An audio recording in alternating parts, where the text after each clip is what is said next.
Blender series එකේ lesson 5 එකට ඔයගොල්ලෝ සාදරයෙන් පිළිගන්නවා. අපි මෙතෙන්දී අද කතා කරන්න බලාපොරොත්තු වෙන්නේ බ්ලෙන්ඩර් එක පාවිච්චි කරලා කොහොමද ඔබ්ජෙක්ට් එකක් ඇනිමේට් කරන්න කියන එකයි බලාපොරොත්තු වෙන්නේ.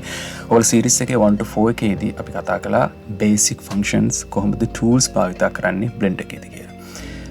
අපි සුපුරුදු පරිදි ජෙනරල් ෆයිල් එක ඕපන් කරමු. එතකොට අපි ඩිෆෝල්ට් ඔබ්ජෙක්ට් එක මෙතන තියෙනවා. ඒක තමයි අපේ කියුබ් එක. කියුබ් එක අපිට අවශ්‍ය නැහැ. අපි ඒක නිසා ඩිලීට් කරලා දාමු කියුබ් එක. මම ඔයගලන්ට ලේසි වෙන්න කීස් ටික ඕපන් කරන්නම් පේන්න. එතකොට ඔයගලන්ට පේනවා මම මොනවද පාවිච්චි කරන කීස් කියලා. දැන් මෙතෙන්දී අපි මුලින්ම කරන්න ඕන දේ තමයි අපි සාමාන්‍ය පරිදි ස්ටේජ් එකක් වගේ මාත් තියාගමු. එතකොට ලේසි අපිට කරන දේවල් පැහැදිලිව පේන්න. shift එකයි ඒකයි ඔබලා mesh එකට ගිහිල්ලා plane එක ඔබලා අපිට අවශ්‍ය කරන එක plane එකක් අපි මෙතන දාගන්නවා. දැන් plane එක අපි දන්න කොහොමද big ලොකු කරගන්නේ කියලා size එක කරන්නේ S එකේ බෝ අපිට අවශ්‍ය කරන පරිදි අපිට පුළුවන් adjust කරගන්න අපේ stage එකේ size එක. ඊට පස්සේ අපිට කරන්න තියෙන්නේ අපේ object එකක් move වෙනවා කියලා පෙන්නන හදන්නේ. අපි lazy නිසා අපි ගමු shift එකයි ඒකයි ගහලා mesh එක හරහා USV එකක් ගමු. සාමාන්‍ය default object එකක් විදිහට අපි මේක පාවිච්චි කරමු. හරි. අපි front view එක බලමු මේකේ. front view එක බලන්නේ අපි number pad එකේ number 1 එක ඔබන්න ඕනේ. දැන් ඔයගොල්ලෝ පේනවා ඇති මෙතන මේ හරහා තියෙනවා x axis එක රතු පාටට ඒකෙන් පහළට ගිහිල්ලා තමයි තියෙන්නේ. අපි x axis එකේ තමයි අපේ plane එකේ නැත්නම් mesh එක නැත්නම් ඔයාලා කියන stage එක තියෙන්නේ. x axis එක හරහා දැන් මේක ගොඩක් පහළට ගිහිල්ලා තියෙන එක පොඩ unrealistic. අපි මේක පොඩ උඩට ගමු. කොහොමද අපි මේක උඩට කරගන්නේ? grab G බුවා අපිට මේක move කරන්න ඕනේ, restrict කරගන්න ඕනේ plane එක z axis එක කරා විතරයි යහම යන්න ඕනේ. z axis එක කරා විතරක් නවන්නේ g එක බොයි ළඟට z එක බොයි. ඒකවල පේන ඇති ඒක lock කරලා තියෙනවා. අපි මේක චුට්ටක් මේ හරියට උතර උඩට ගමු plane එකේ. හරි. දැන් අපි උඩට ගිහලා බැලුවොත් ගාන්ට stage එක උඩට අපේ object එක ඇවිල්ලා තමයි තියෙන්නේ. හරි. දැන් ඊළඟට අපිට කරන්න හදන්නේ බලමු මේ ball එක අපි move කරගමු stage එකේ කොනකට. මම මේ stage එකේ වම් අත පැත්තේ කොනට මේක move කරගන්නවා. නැවතත් ගමු front view එක number pad එකේ 1 එකේ පුවා ඊට පස්සේ grab කරන G එක item එක select කරලා G grab කළා. දැන් අපිට මේක move කරන්න ඕනේ x axis එක හරහා. ඒක නිසා අපි x එකට දාලා lock කරගන්න තියෙන්නේ. අපි මේ වගේ තැනකට රංගමු. මම හිතනවා කොනට ඇවිල්ලා ඇති කියලා. අපිට අවශ්‍ය කරන පරිදි කොනට ඇවිල්ලා තියෙන්නේ. දැන් අපි බොහොම සරලව බලමු මේක කොහොමද මේක move කරගන්නේ මේ කොනේ ඉඳලා අනිත් කොනට stage එකේ smooth move කරගන්නේ කොහොමද මේ animation එකක් විදිහට කියලා. හොඳයි. මෙතන ඔයගොල්ලන්ට පැහැදිලි කරලා දුන්නා. මෙතන අපේ පහළ තියෙනවා වින්ඩෝ එකක්. ඒක අපේ ටයිම්ලයින් එක කියලා හඳුන්වනවා. ටයිම්ලයින් එක පහළ තියෙනවා. ටයිම්ලයින් එකේ හැම වෙලාවකම ස්ටාර්ට් කරන්නේ ෆ්‍රේම් 1 එක, ෆස්ට් ෆ්‍රේම් එක. මෙතෙන්දී අපි key frames කියන ටෙක්නොලොජි එක පාවිච්චි කරලා තමයි objects එහා මෙහා move කරන එක blend එකේ කරන්නේ. එතකොට key frame 1 එකේ තමයි දැනට මේ sphere එක තියෙන්නේ කොනටලා. මට ඕනි මේක all the way down කොනටම අරගෙන ඉන්න තමයි අවශ්‍ය කරන්නේ. එතකොට මේක වම් අත පැත්තට දකුණු අත පැත්තට අරන් එනකොට සරලව හිතන්නම් තප්පර 2 කෝ 3ක animation එකක් කියලා.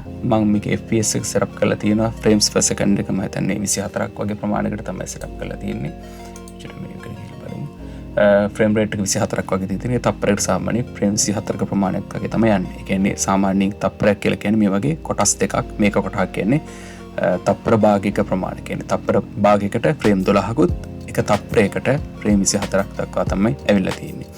එතකොට මට ඕන නම් තප්පර දෙකක් වගේ ඇතුළත මේ බෝලේ මෙතන ඉඳලා අනිත් කොන දකුණු කොන දක්වා අරන් යන්න මම ඊළඟට කරන්න ඕනි මේක 48 වෙනි ෆ්‍රේම් එකට මම move කරගන්න ඕනි.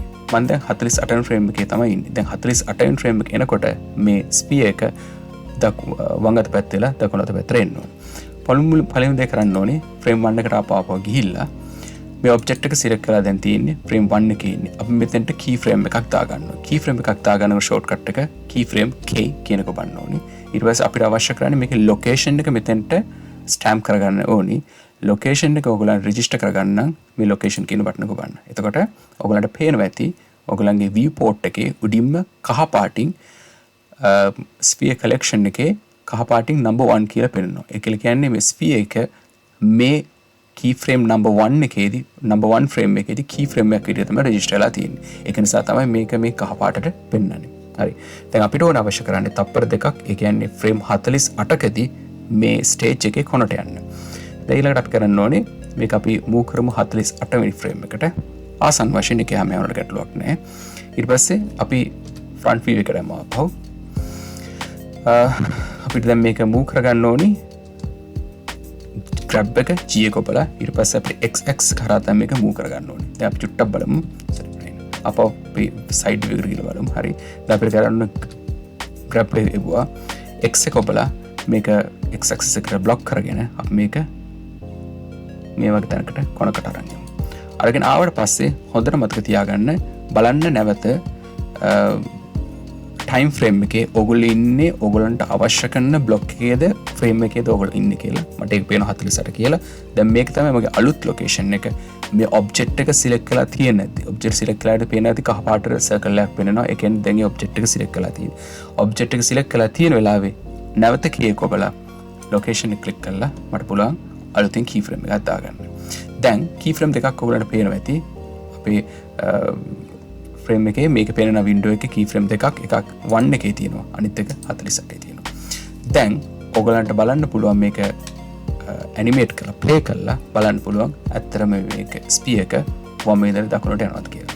මේක ලොකු ෆ්‍රේම්ස් ගණනාවක රිෂ්ලා තියෙන ස්ටාර්ට් එක 1 කියලා මෙතන පෙන්නනවා එන්ඩ් එක 250 අපිට 250ක් අවශ්‍යතාවයක් නැහැ මොකද හේතුව ඇත්තටම මේක අපි යූස් කරන්නේ 48යි. ඒක නිසා මම මේක එන්ඩ් එක 48කින් මම අවසන් කරනවා. දැන් ඔයාලට පේනවා ඇති අපේ ටයිම් ලයින් එක 48කට රෙස්ට්‍රික්ට් වුණා ඊට ටික නැතුව ගියා. ඒ කියන්නේ මේ ෆ්‍රේම් එක දුවන්නේ ඒ දක්වා විතරයි. හරි. අපි බලමු එමුනම් ඇත්තට මේක ෆ්‍රේම් එක යනවාද කියලා ප්ලේ බටන් එක බලමු. දැන් පේනවා අපිට මුකුත්ම කරන්න දෙයක් නැහැ. අපි දුන්න ඉන්ස්ට්‍රක්ෂන්ස් වලට අනුව මේ key frames හරහා අපිට පුළුවන් මේ ඔබ්ජෙක්ට් එක එහා පැත්තලා අනිත් දක්වා මූව් කරගන්න. නැත්නම් ඕන ඔබ්ජෙක්ට් එකක් මේ ආකාරයෙන් මූව් කරගන්න හැකියාව තියෙනවා. හරි. අතම කිව්වොත් මේක ටිකක් බෝරින් එච්චර ගොඩාක් වැදගත් එකක් නෙමෙයි. අපි බලමු ඊට වඩා හොඳ විදිහට මේක බෝලයක් හින්දා හොඳ මූව්මන්ට්ස් ටිකක් ඇනිමේට් කරන්න මේ බ්ලෙන්ඩර් වල තියෙන ටූල්ස් පාවිච්චි කරලා අපිට කරන්න පුළුවන් කොහොමද කියලා. හරි. මේක නිකම්ම විදිහට මේ ප්ලැට්ෆෝම් එකේ වම ඉඳලා දකුණට යන්නේ නැතුව අපි බලමු මේක පුළුවන්ද කියලා උඩ ඉඳලා වැටිලා බවුන්ස් වෙලා මේ කොනට යන විදිහට හදාගන්න පුළුවන් නම් අපිට තේනවා බලමු ඒක ඊට වඩා පොඩ්ඩක් රියලිස්ටික් ලස්සන එකක් කියලා. මේක කරන්න ආකාර කීපයක් තියෙනවා. මම ඉස්සෙල්ලා කිව්වා වගේ ඔයගලන්ට බෝලයක් වැටිලා බවුන්ස් වෙලා දිගට යනවා කියලා පෙන්වන එක කරන්න පුළුවන් එක ක්‍රමයක් තමයි මම මේ දැන් භාවිතා කරපු විදිහට ඔයගලන්ට පුළුවන් තැන් තැන් වලට key frames දාලා මාළුදු ප්‍රොජෙක්ට් එකක් විදිහට මේක පටන් ගන්න. සේව් කරන්න අවශ්‍යතාවයක් නැහැ අපි තියමු. අපි මේක අයින් කරමු බ්ලොක් එක. ඉස්සෙල්ලා විදිහට අපි control add එකක් දාලා මයික් එකේ mesh එක දාගන්නම්. එතකොට අපිට පටන් ගන්න පුළුවන්. ඒ ප්‍රමාණයට අපි add එක දාලා ස්පී එක දාගමු. front view එක බලමු. x එකෙන් අපි grab කරලා අපි x axis එක කරා මේක පොඩ්ඩක් y axis z axis එක කරා අපි මේක උඩට අරන් යමු. හරි. දැන් platform එකට තියෙන. දැන් අපිට අවශ්‍ය කරන්නේ මේ sphere එක උඩක ඉඳලා වැටිලා bounce වෙලා පෙරලා ඉස්සරහට යනවා animation එකක් කරන්න. මේක කරන්න ක්‍රම කීපයක් තියෙනවා. ඔයගලන්ට පුළුවන් මේක grab කරලා උඩ වගේ මේ වගේ තැනකට ගෙනහල්ලා මෙතන ඉඳලා එක key frame එකකුත් නැවත පොළේ පත්තරකට තව key frame එකකුත් උඩට යනකොට තව එක key frame එකකුත් ආයෙ නැවත පහළට key frame එකකුත් දාලා මේක roll යන පෙන්වන්න පුළුවන්. ඒක තමයි ඔයගොල්ලෝ සාමාන්‍යයෙන් basics විදිහට key frames පාවිච්චි කරලා මේ animation කරනවා නම් කරන්න ඕන ක්‍රමය. නමුත් ඊට වඩා පොඩ්ඩක් වෙනස් ක්‍රමයක් තියෙනවා. බොහොම සරලව අපිට පුළුවන් blend එක හරහා ඒ වගේ animations කරන්න. කොහොමද මේක කරන්නේ? පළවෙනි දේ තමයි මේ බෝලේ ස්ටාර්ට් කරන තැන මෙන්න මේ වගේ උඩ තැනක ඉඳලා තමයි මේක ගන්න පටන් ගන්න. එතකොට key frames වලින් number 1 එකට අපි කරන්නේ පළවෙනි දේ මේක පළවෙනි key frame එකව register කරනවා. k කෙබුවා location එක මෙතන කියලා පෙන්නනවා. ඔයාලට තව අලුත් shortcut එකක් මම කියලා දෙනවා. කොහොමද object එකක් move කරන්නේ axis දෙකක් අතර විතරක්. දැන් ඔයගොල්ලෝ හොඳට බලන්න මේ ස්ෆියර් එක මට මූව් කරන්න ඕනි මොන ඇක්සිස් දෙක හරහාද කියලා. දැන් මට මේ ස්ෆියර් එක මෙතන ඉඳලා මේ කොනට මූව් කරගන්න අවශ්‍ය කරනවා. මෙතන උඩින් ඉඳලා මේ දකුණු අත පැත්තේ කොනට මූව් කරන්න අවශ්‍යයි. නමුත් මට අවශ්‍යතාවයක් නැහැ මේ බෝලේ මේ ඇක්සිස් එක කරා යෑම. නැත්නම් මේ ඇක්සිස් එක කියලා කියන්නේ කොළ පාට ඇක්සිස් එක y ඇක්සිස් එක. y axis එක හරහා එහා මෙහා මූව් කිරීමේ අවශ්‍යතාවයක් නැහැ. මොකද මට අවශ්‍ය කරන්නේ මේ බෝල මෙතන ඉඳලා මෙතෙන්ට ගේන්න විතරයි. ඒක නිසා මම කොහොමද ඕනම ඔබ්ජෙක්ට් එකක් ඇක්සිස් දෙකක් විතරක් හරහා මොන ඇක්සිස් දෙක මෙතනද x ඇක්සිස් එකත් z ඇක්සිස් එක හරහා විතරක් එක ප්ලේන් එකක විතරක් මූව් කරගන්නේ. ඉස්සෙල්ලා කොට මතක ඇති අපිට එක ඇක්සිස් එකකට විතරක් ලොක් කරගන්න ඕන නම් අපි ඇක්සිස් එකේ නම්බර් ඇක්සිස් එකේ ලෙටර් එක ප්‍රෙස් කරාම ඒ අදාළ ඔබ්ජෙක්ට් එක ඒකට විතර ලොක් වෙනවා. නමුත් මෙතෙන්දී අපිට දෙකක් තියෙනවා. ඒක දෙකක් එකපාර ඔබන්න බෑ. එහෙමනම් කොහොමද අපි ඒක කරන්නේ? දැන් මට අනවශ්‍ය ඇක්සිස් එක මූව් වෙන්න ඕනේ නැති ඇක්සිස් එක y ඇක්සිස් එක. එහෙමනම් ඕගොල්ලෝ මේක මට අවශ්‍ය කරන්නේ x y z විතර නම් ඔබ්ජෙක්ට් එක ක්ලික් කරලා grab එක ඔබන්න. එතකොට ඔයගොල්ලන්ට highlight වෙන ඔබ්ජෙක්ට් එක. ඊට පස්සේ අනවශ්‍ය ඇක්සිස් එක shift එකයි y එකයි එකපාර එපුවාම ඔයගොල්ලන්ට y එක අයින් වෙලා z එකත් x එක අතරක් විතරක් මේක move කරන්න පුළුවන්කම ලැබෙනවා. දැන් ඔයගොල්ලෝ බලන්න මම mouse එක කොහොම අරන් ගියත් ඔයගොල්ලන්ට පේන්නේ නැති y axis එකට යන්නේ නැහැ. මොකද y එක exclude කරලා තියෙන්නේ. පැහැදිලිවම grab selection එකේ දැන් පෙන්නනවා z එකත් x එකත් විතරයි select කළා කියලා පෙන්නනවා. මේක y එකක් පෙන්නුම් කරන්නේ නැහැ. ඔයගොල්ලන්ට පුළුවන් එහෙම අනවශ්‍ය එක විතරක් block කරන්න නම් හොඳම shortcut එක මතක තියාගන්න. grab එක ගහලා ඊට පස්සේ shift එකයි අනවශ්‍ය axis එක press කරන්න. එතකොට automatically එක exclude වෙලා යනවා. දැන් මෙතන ඉඳලා අපි බලමු අපිට කොනට ගේන්න ඕනේ. මෙන්න වගේ තැනකට අපි අරන් ගමු. හරි. මේ වගේ තැනක අපිට බෝලේ තියාගත්තොත් ඇති. එතකොට අපිට මේ උඩ තැනක ඉඳලා බෝලේ start කරලා bounce වෙලා අපිට මේ කොනට යන්නයි හදාගන්න. හරි. දැන් අපි බලමු අපි පළවෙනි key frame එක අපි මේ වගේ උසකින් තියාගමු මේ stage එකේ. මෙතනින් තමයි අපේ බෝලේ වැටෙන්න පටන් ගන්න තැන. ඒක නිසා අපි මෙතන පළවෙනි key frame එක තියාගන්නවා. අපි number 1 frame එකට ගියා. ඉතින් කිව්වාගේ මේ location එක අපි key frame k කෙබුවා. location එක click කරලා අපි location එක register කළා. ඊට පස්සේ අපිට මේක බෝලේ ගිහිල්ලා bounce වෙලා නවතින්න ඕනේ මේ කොනේ. අපි හිතමු තප්පර අපි 3-4ක් තියමු. අපි 96 වෙනි key frame එකට යනවා. ගිහිල්ලා ඊට පස්සේ මේ item එක දැන් select කරලා තියෙනවා. grab එකයි. දැන් අපිට exclude කරගන්න ඕනේ අනවශ්‍ය axis එක තමයි y එක. ඒක අනවශ්‍ය නම් අපි ඒක අයින් කරගන්න කොහොමද? shift එකයි y එකයි තකපුවා. දැන් අපි මෙහෙ මේක අරන් ගිහිල්ලා මේක stage එකේ අපිට අවශ්‍ය කරන තැනට මෙතන තියාගමු. හරි. චුට්ටක් front view එකක් තියා බලමු හරිද කියලා. ඔව් එතන තමයි අපේ location එක. දැන් අපි මේ location එක register කරන්න ඕනේ. මතක කරන්න එපා. අපි මෙතන ඉන්නේ නැද්දි අපෝ k කෙබුවා location එක click කරලා location register කරා. දැන් ඔයාලට පේනවා ඇති මගේ timeline එකේ number 1 එකේ තියෙනවා key frame එකක්. ආයි number 96 එකේ frame එකේ key frame එකක් තියෙනවා. දැන් මේක අතර animate bounce වෙන්න අපිට හදාගන්න. නමුත් අපි මේක play කළොත් එහෙම මම මේක block කරන 96කට අවශ්‍ය කරන 96. දැන් මම මේක play කළොත් එහෙම එකක් මෙතන සිද්ධ වෙන්නේ නැහැ. මොකද හේතුව අපි මුකුත් system එකට කියලා නැහැ අපිට bounce වෙන්න ඕනේ මේක මේ platform එක හරහා කියලා. ඒක නිසා ඒක සාමාන්‍ය පරිදි diagonally මේක move වෙනවා. නමුත් අවශ්‍ය කරන විදිහට bounce වෙන්නේ නැහැ. හරි. දැන් බලමු අපි කොහොමද මේක හරිම ලේසියෙන් blend හරහා animate කරගන්න කියලා. දැන් අපි මේකේ අපි keyframe එක උඩට ගමු. ඊට පස්සේ මේක object එක select කරලා තියෙනකොට අපි මේක මාරු කරනවා. මේ menu එක drop කරලා මේ graph editor කියන එකට මාරු කරගන්නවා. graph editor එකට මාරු කළාට පස්සේ මේක පළවෙනි එක තියෙනවා sphere action එක කියලා. අපි ඒක drop down කරමු. object transform කියලා ගත්තා නම් ඒක drop down කරන්න. දැන් ඔයගොල්ලෝ පේනවා ඇති මෙතන axis තුනම පේනවා. x එකත් y එකත් z එකත් පේනවා.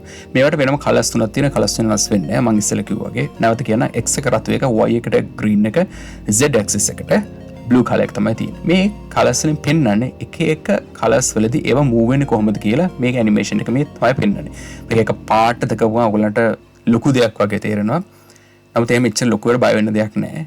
මේ ඇක්සිස් එක graph එක ටික දවසක් ඔයගොල්ලෝ වැඩ කරනකොට මේක බොහොම සරල දෙයක් බවට ඔයගොල්ලන්ට පත් වෙනවා. බොහොම ලේසි. හරි. මෙතෙන්දී ඔයගොල්ලන්ට අනිත් ඔක්කොම අදාළ නැහැ. ඔයාලට අවශ්‍ය කරන්නේ එකම එක දෙයක් විතරයි. මොකද එකම එක දෙයක bounce වීමක් විතරයි ඔයගොල්ලන්ට වැදගත් වෙන්නේ. දැන් මොන ඇක්සිස් එක හරහාද ඔයගොල්ලන්ට bounce කරන්න ඕනේ? x එකද y එකද නැත්නම් උඩ පහළ යන z axis එකද? මෙතෙන්දී ඔයගොල්ලන්ට bounce කරන්න අවශ්‍ය කරන්නේ z axis එක හරහා. මොකද z එක හරහා තමයි ඔයගොල්ලෝ ඇත්තම කියනවනම් මේ bouncing action එක වෙන්නේ. හරි. ඒක නිසා ඔයගොල්ලන්ට මේ බෝල bounce වෙනුනේ z එක නම් අනිත් ඒවා ඔයගොල්ලන්ට දැනට අදාළ නැහැ. ඔයගොල්ලන්ට මේ i icon එක ඔබලා ඔයගොල්ලන්ට පුළුවන් වුණා ඒ ටික පොඩ්ඩක් පොඩි වෙලාවකට අපිට අමතක කරලා දාන්න පුළුවන්. හරි. දැන් මෙතන ඔයගලන්ට පේනවා ඇති key frame දෙක පෙන්වනවා black dot දෙකකින්. මේ black dot දෙක අතර තමයි මේ බෝලේ දැන් bounce වෙන්නේ. bounce වෙන අපිට හදා ගන්න. හොඳට මතක තියාගන්න. මෙන්න මෙතෙන්දී මෙන්න මේමයි කරන්නේ. ඔයගොල්ලෝ shift එක බාගන්න. shift එක බාගෙන පළවෙනි key frame එක click කරන්න. දැන් ඔයගොල්ලෝ පින්නද click කරලා තියෙනවා කියලා. ඊට පස්සේ මතක ඇතුව shift එක ඔබාගෙන අතාරින්න නැතුවම අවසාන key frame එක 96 තියෙන එක click. දැන් ඔයාලට පේනවා ඇති මේ key frames දෙකම දැන් මම select කරලා තියෙන එකපාර. දැන් shift එක අතාරින්න. ඊට පස්සේ කොහොම තියෙද්දිම ඔයගොල්ලෝ keyboard එකෙන් T එක ඔබන්න. T එකේ තියෙනවා අන්තිම කොටසේ effect එකක්. මේකට කියන අපේ dynamic effect එකක් මේක. ඒකේ තියෙනවා එක effect back එක දෙන bounce වෙන එක තියෙන elastic. අපිට අවශ්‍ය කරන්නේ bounce වෙනවා වගේ පේන්නන්න තමයි තියෙන්නේ. හරිද? මේක අපි ඇත්තටම කියනවා interpolation එකක් කියලා. interpolation animation එකක් තමයි tool එකක් තමයි මෙතන පාවිච්චි කරන්නේ. අපි මේක bounce වලට වෙනස් කරන්න ඕනේ. දැන් bounce කියන effect එක automatically blender software එකෙන් apply කරලා තමයි මේ object එකට තියෙන්නේ. තාමඩ මුකුත් කරන්න දෙයක් නැහැ. අපි දැන් මේක play කරලා බලමු. මේක bounce වෙලා ලස්සනට මේ කොනට යනවා. දැන් නිකම්ම animate වෙලා තමයි තියෙන්නේ. හරි. අපිට ඕන මේක අපව මාරු කරන්න පුළුවන් timeline එකට. අපිට මාරු කරමු. අවශ්‍ය නැහැ. නමුත් මම කිව්වේ මුතින් අපි දැන් මේක animate කරලා බලමු. අපිට අවශ්‍ය කරන විදිහට bounce වෙනවද කියලා. space bar එක ඔබන්න. එතකොට දැන් පේනවා ඇති බොහොම ස්මූත් එකට බෝලේ අපේ platform එකේ bounce වෙලා නවතින animation එක අපිට මුකුත්ම කරන්න දෙයක් නැහැ. බොහොම ලේසියෙන් one click එකෙන් animate කරගන්න පුළුවන්. මේක තමයි ගොඩක් වෙලාවට මේ blender වල තියෙන ගොඩක් tools වල වටිනාකම. මේ බොහොම ලේසියෙන් ගොඩක් animation සාර කරගන්නවා. දැන් මේක බොහොම realistic animation එකක්. ලස්සන එකක්. animation එක හොඳයි. නමුත් මේකට කිසිම shading එකක් නැහැ. කිසිම ලස්සනක් නැහැ. අපි කියන සමය පොඩ වෙනස් කරන්න ඕනේ. ඒතර අපි උඩ menu එකේ shading එකට යනවා. shading එකට ගිහලා අපි select කරගන්න අපිට shading දාන්න objects මොනවද කියලා. පළවෙනි එක ඔයගොල්ලන්ට දැන්ටම select කරලා තියෙන platform එකට අපේ flow එක මම මෙතන පාවිච්චි කරනවා මේ blender kit කියලා එක. blender kit ඔයගොල්ලන්ට enable කරලා නැත්නම් blender kit එක enable කරගන්න menu එක හරහා blender kit එක ඔයගොල්ලෝ install කරලා නැත්නම් ඔයගොල්ලෝ system එකට blender kit එකට ගිහිල්ලා blender kit website එකට ගිහලා blender kit download කරගත්ත හැකි. මේක install කරන්න එක මම පස්සේ වීඩියෝ එක ඉස්සලා වීඩියෝ එකේ පැහැදිලි කරන්නම්. මම මෙතනින් material එකක් select කරගමු flow කියලා. මෙතන flows කීපයක් තියෙනවා. අපිට පොඩි live ගතියක් තියෙන නිසා අපි දාමු wooden flow එකක් වගේ එකක් මේක. දැන් මේක unpack වෙනවා. unpack කළා මේක apply වෙනවා. දාලා shading එක flow එකට. ඊට පස්සේ අපිට පුළුවන් apply කරගන්න shading එකක් අපේ ස්පියර් එකට. ස්පියර් එකට මුකුත්ම shading එකක් නැහැ. අපිට විශේෂිත අවශ්‍යතාවයක් නැති නිසා අපිට සාමාන්‍ය පරිදි මෙතෙන්ට අපි material එක apply කරගමු. මේකට දාමු red color එකක්. red කියලා name කරගමු. මෙතන අපිට select කරගන්න පුළුවන් අපිට අවශ්‍ය කරන red එක. පොඩි live ගතියක් මෙතන නිකන් solid ගතියක් පෙන්වන්න ඕනේ. සමහර පොඩි dark කරන්න. දැන් red color ball එකක් තියෙනවා. අපේ flow එක පැහැදිලිව පේනවා. wooden flow එක අපි layout එකට ගිහලා බලමු. දැන් මෙතෙන්දී පොඩ්ඩක් අපේ texture එක පේන නිසා මෙතන මේ sphere එකේ අපි right click කරලා මේක smooth කරගමු. right click කරලා shade එක smooth කරගන්න. දැන් ඔයාලට පේනවා ඇති smooth මේකක් පෙන්නනවා. එතකොට sphere එක ලස්සනට තියෙනවා. හරි. දැන් අපි පොඩ්ඩක් animate කරලා බලමු. අප මුලට ගිහිල්ලා keyframe එකට ගිහිල්ලා අපේ අවශ්‍ය කරන පරිදි අපේ animation එක තියෙනවද කියලා.